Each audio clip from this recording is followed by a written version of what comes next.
আরে ভাই এত চিন্তা করে লাভ আছে? জীবনে ঠকলে ঠকছি,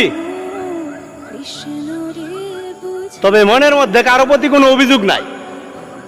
কারণ আমার পরিবার আমার এই শিক্ষায় বড় করছে যে এই জীবন চলার পথে প্রয়োজনে নিজে ঠইকা যাইবা। তারপরও তোমার দ্বারা যাতে কোনো মানব জাতির ঠক না হয় ওইটা মাথায় রাখবা।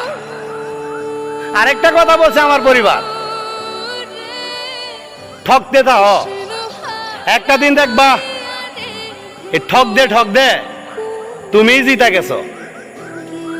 এখন শুধু অপেক্ষা আছি আর আল্লাহ পাকের রূপে ভরসা করতেছি কোন দিন আমার ওই সুদিনটা আইব, যেদিন আমি হাইরা গিয়েও জিতা যামু। শুক্রিয়া, ভালো আছি আলহামদুলিল্লাহ।